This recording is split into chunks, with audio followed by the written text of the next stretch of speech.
तो फ्रेंड्स, आज हम लोग न्यूटन्स लॉ ऑफ ग्रेविटेशन पढ़ेंगे। ठीक है, एक बड़ा ही टॉपिक है न्यूटन्स लॉ ऑफ ग्रेविटेशन। हम लोग आज जितना पढ़ेंगे वो क्लास 9 के बेसिस पे हम लोग पढ़ेंगे।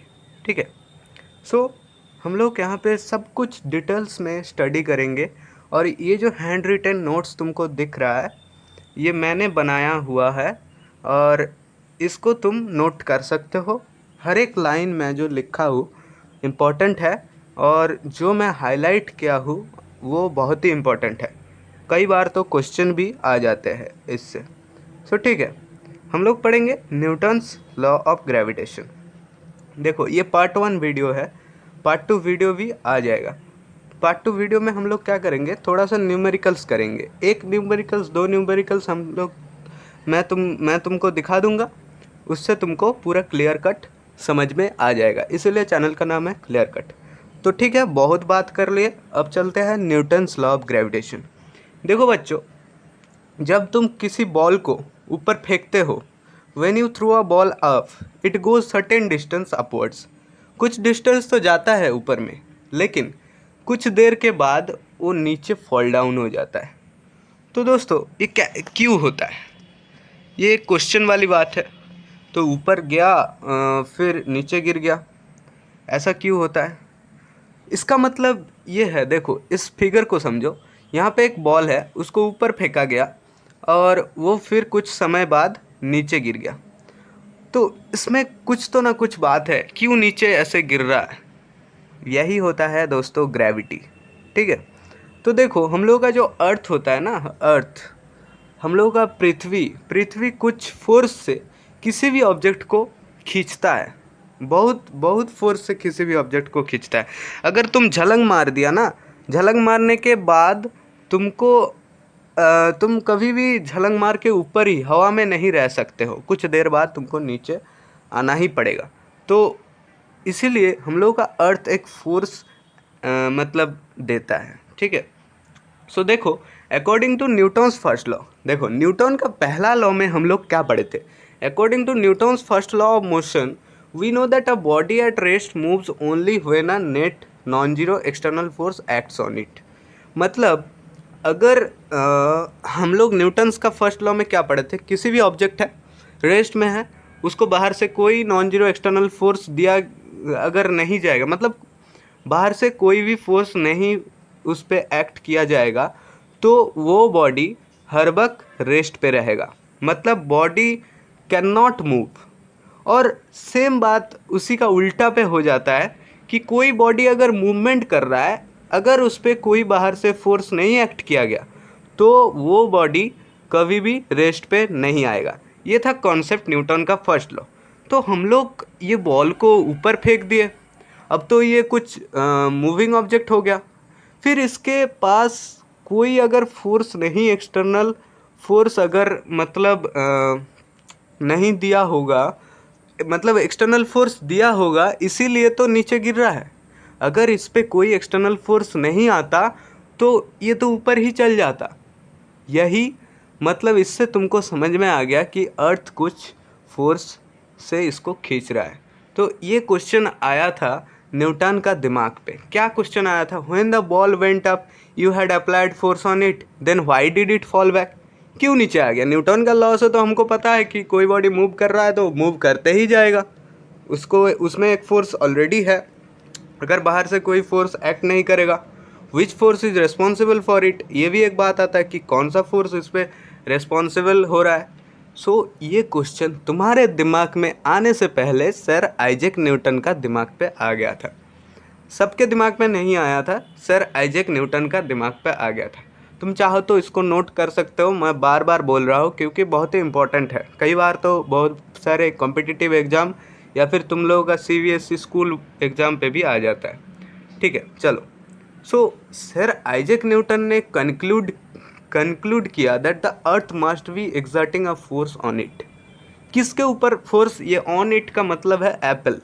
एक एप्पल है, उसके ऊपर फोर्स एग्जर्ट कर रहा है। मतलब आइजैक न्यूटन का कहानी सुनोगे तो तुमको थोड़ा सा पता चलेगा, शायद तुम लोग सुन भी लिए हो। देखो, एक एप्पल ट्री था, उसके नीचे आइजैक न्यूटन बैठे हुए थे। एक बार क्या हुआ, एप्पल एक मतलब राइफ हो गया था, फिर वो गिर गया, ठीक है। तो उनको दिमाग में क्वेश्चन आया क्यों एप्पल गिर गया। सो उन्हीं से उन्होंने पता किया कि earth must be exerting on force on it. एक किसी भी फोर्स एक्ट कर रहा है, मतलब अर्थ किसी भी फोर्स को एग्जर्ट कर रहा है जिसके वजह से वो एप्पल नीचे गिर गया, ठीक है। And hence it gets accelerated towards it, एक ही बात है, ठीक है। तो उन्होंने क्या प्रूव किया, देखो, he prove that this force of attraction is not confined between the earth and other bodies on the earth, but this force exists between any two bodies anywhere in the universe, which he called force of gravitation. उन्होंने ये भी prove कर लिया था कि ये force बस ये एप्पल है और ये अर्थ है इसके बीच नहीं होता है। सब इस यूनिवर्स में जितना भी ऑब्जेक्ट होता है, कहीं भी यूनिवर्स में कहाँ भी जितना भी ऑब्जेक्ट होता है, उसमें ये फोर्स एक्ट करता है, एग्जिस्ट करता है। बस ये नहीं है कि एप्पल और पृथ्वी में ही ये फोर्स एक्ट करता है, और इसी फोर्स का नाम दिया गया ग्रेविटेशन, ठीक है। उन्होंने ये प्रूव किया था।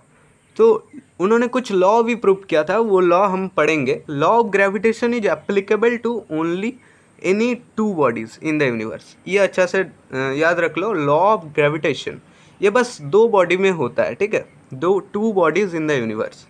According to Newton's law of gravitation, the gravitational force of attraction between any two bodies in the universe is directly proportional to the product of their masses.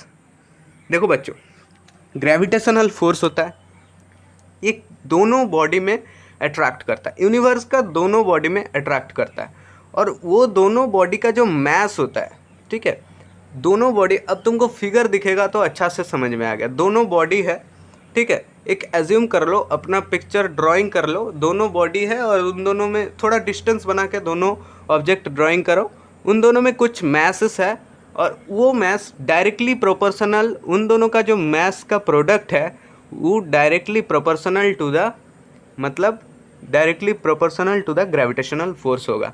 और उन दोनों का बीच का जो डिस्टेंस है दोस्तों, उन दोनों का बीच का जो डिस्टेंस है वो inversely proportional to the square of distance between them, distance का स्क्वायर। सो मैथमेटिकली तुम क्या लिख सकते हो, दोनों बॉडी का मैस ले लिया m1 and m2 and distance ले लिया उसमें r, ठीक है।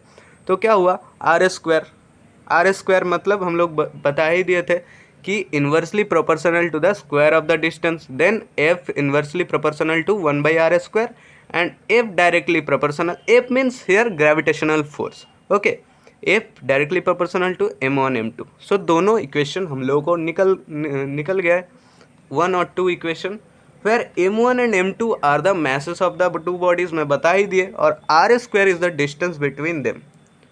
दोस्तों बार बार बोल रहा हूँ कि ये नोट बहुत ही इंपॉर्टेंट है। The second part of the statement, that is F inversely proportional to I 1/r square is called inverse square law. ये इन्वर्स स्क्वायर लॉ एक बड़ा टॉपिक होता है, उसको हम लोग इसका नेक्स्ट वाला पार्ट में डिस्कस करेंगे, ठीक है। इन्वर्स स्क्वायर लॉ लेके भी मैं वीडियो लाऊंगा, ठीक है। अभी बस ये पता कर लो कि जो ग्रेविटेशनल फोर्स होता है दोनों बॉडी का, उसका डिस्टेंस का स्क्वायर का इन्वर्सली प्रोपोर्शनल होता है, ठीक है। इसको इन्वर्स स्क्वायर लॉ बोलता है, ठीक है। ये देखो दो बॉडी, देखो मैं जो बताया था, ये m1 बॉडी है, ये m2 बॉडी है, इन दोनों में थोड़ा डिस्टेंस है r, देख रहा है तुमको स्क्रीन पे, F12 F21 ये जस्ट फोर्स है, ये तुम F1 2 कुछ भी ले सकते हो, ठीक है।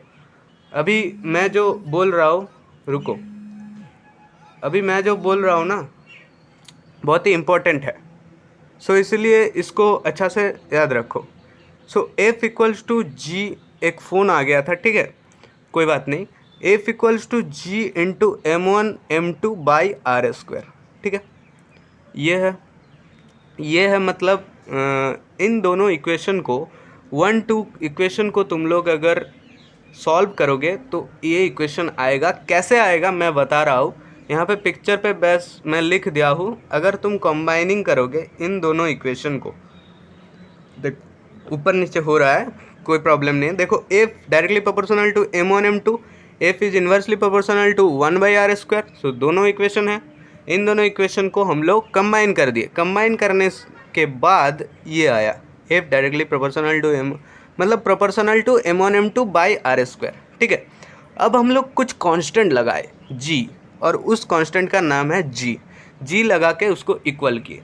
तो g is the constant of proportionality and this is called the universal gravitational constant. This is more important, ये बहुत बार क्वेश्चन पे आता है, जेई का भी क्वेश्चन पे आता है। कॉल्ड यूनिवर्सल ग्रेविटेशनल कांस्टेंट किसको कहते हैं? जी को। ठीक है, तो चलो कोई बात नहीं। Equation 3 gives magnitude of the gravitational force between two bodies. Equation 3 कौन बना? ये बना इक्वेशन 3।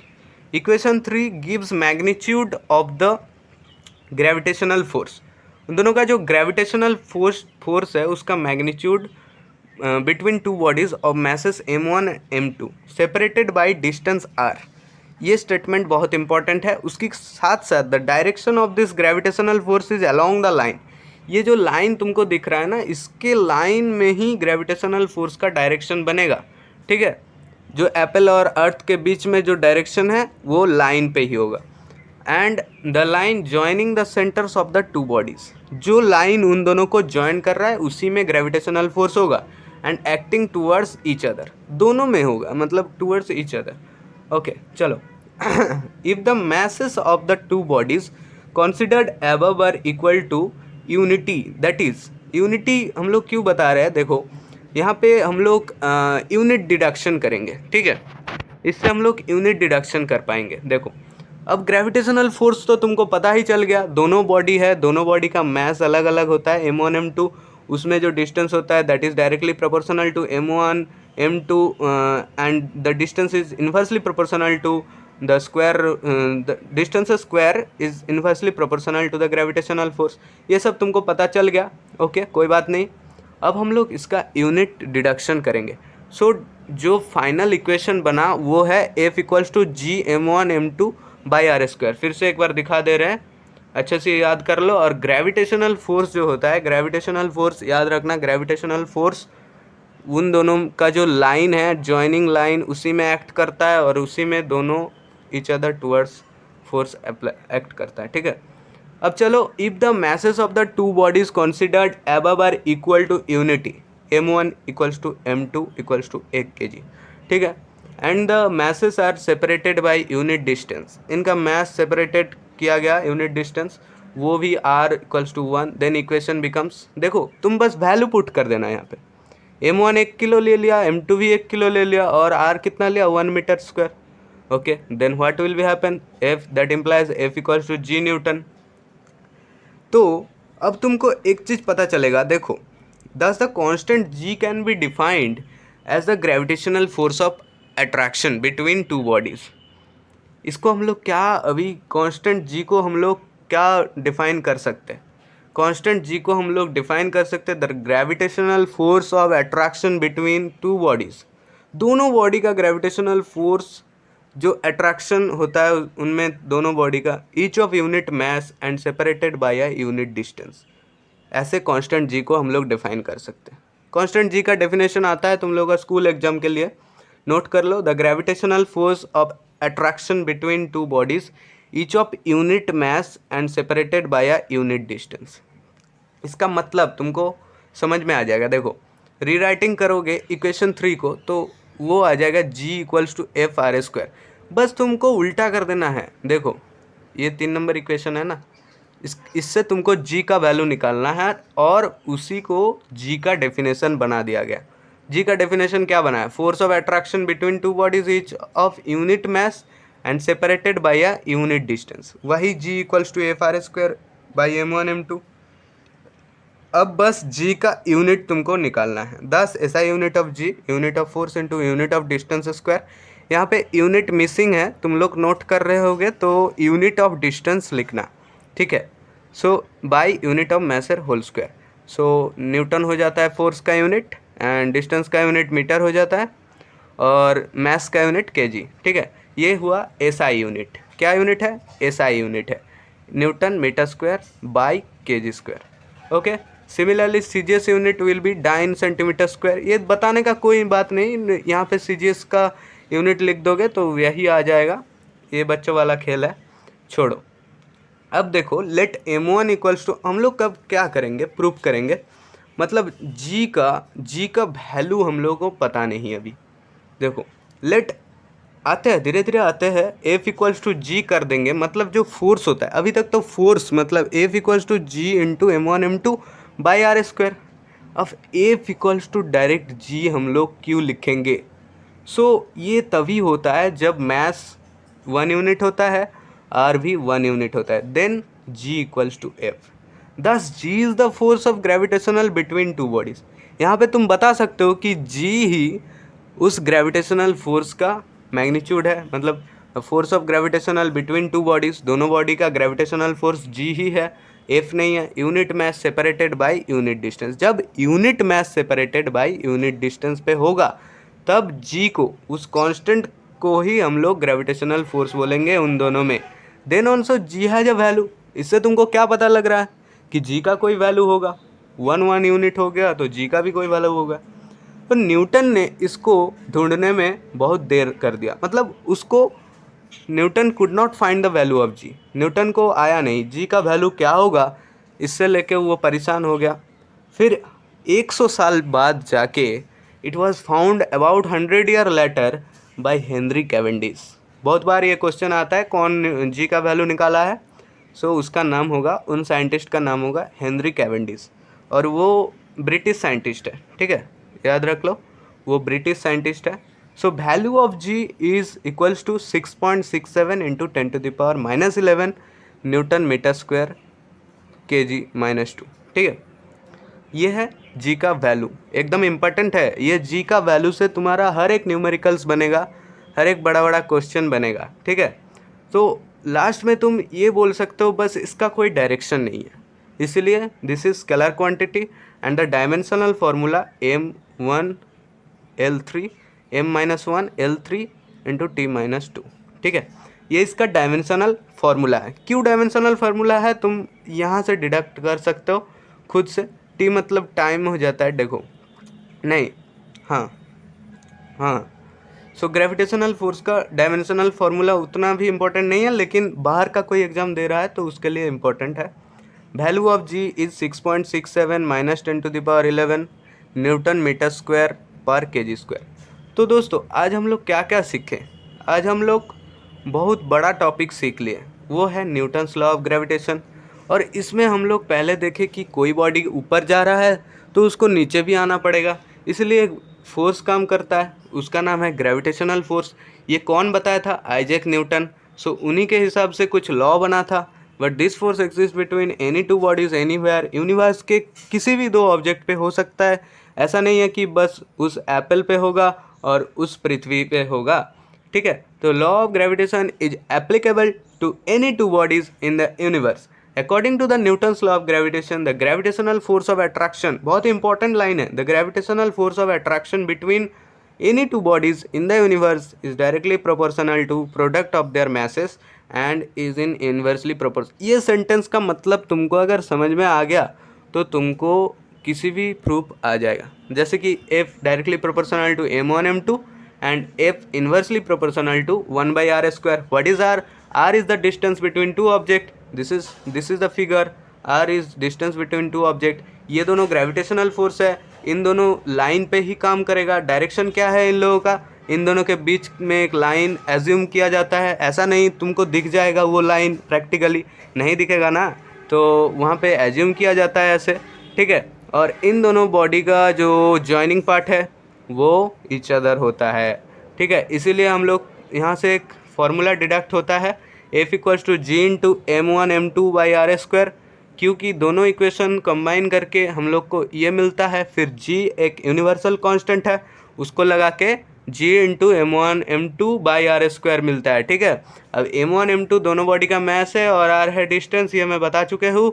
फिर F इक्वल्स टू जी कैसे प्रूफ हुआ, वहाँ पे तुमको यूनिटी का याद रखना पड़ेगा, मतलब मैस 1, दोनों बॉडी का मैस 1 किलो लगाना पड़ेगा, आर डिस्टेंस 1 मीटर लगाना पड़ेगा, तब जाके F इक्वल्स टू जी होगा।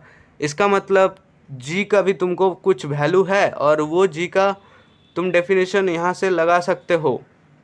देखो, rewriting the equation 3 we get G equals to F R square by m1 m2, ये 3 नंबर इक्वेशन से बना है। बार बार बोल रहा हूँ, ये बहुत इंपॉर्टेंट है इसीलिए। सो ऐसा यूनिट ऑफ जी यहाँ से डिडक्ट हो गया, क्योंकि जी का वैल्यू हम लोगों को निकल गया। जी का वैल्यू क्या है? जी का वैल्यू है F into R square by m1 m2। So unit of force into distance square by unit of mass square, then it equals to newton metre square by kg square. Similarly CGS unit भी तुम लोग deduct कर पाओगे। यहाँ से देखो, अगर unit की का बात किए थे हम, मैं m1 m2 1 यूनिट होगा, आर वी 1 यूनिट होगा, then F equals to G, hence G has a value and this value is discovered by Henry Cavendish after 100 year of Newton's law of gravitation. Newton ने law of gravitation बता दिया था, लेकिन जी का value नहीं निकल पाया था। उसके लिए ब्रिटिश साइंटिस्ट हेनरी कैवेंडिश हम लोगों को एक वैल्यू दिया था, और उस वैल्यू का नाम है value of G is 6.67 into 10⁻⁻11 newton metre square by kg square. This is more important. So thank you. I hope कि तुमको सब समझ में आ गया Newton's law of gravitation. Part 2 video में मैं तुम लोगों को न्यूमेरिकल्स कराऊंगा, ठीक है।